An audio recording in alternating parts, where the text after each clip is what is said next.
New feature film documentary, The Beatles in India, directed by two-time Emmy Award-winning producer-director Paul Saltzman and produced by Paul Saltzman Reynold de Silva for Sunrise Films, REN, OIR Pictures Silva Screen is set to be released worldwide in autumn 2018. In 1968, with the eyes of the world upon them, the Beatles traveled to Rishikesh, India, to study transcendental meditation with Maharishi Mahesh Yogi in a remote ashram on the banks of the sacred river Ganges.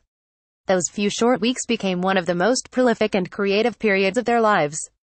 Also present at the ashram was a young Canadian filmmaker named Paul Saltzman, there to heal a recently broken heart while seeking his own path to understanding and enlightenment.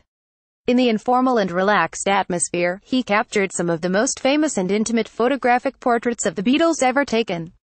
The film details Saltzman's return journey to India, the Beatles' stay and the songs they composed at the ashram, as well as meditation as it applies to creativity, the divine inner journey and the healing power of love and music.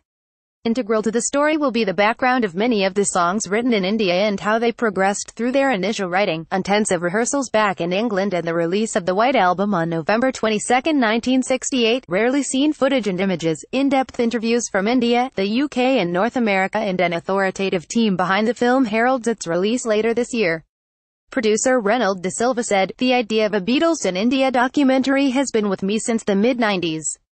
By pure coincidence, or perhaps it was fate, 3 separate people put me in touch with Paul early last year. It turned out he had been harboring the idea for even longer than I had. After our first phone call, we were set on a path to produce the film together." Paul has a stellar track record in his field of producing and directing films. He has a clear vision with a profound knowledge of the subject matter borne out by the fact he was at the ashram in Rishikesh with the Beatles in February 1968. For more information visit www.beatlesinindiamovie.com.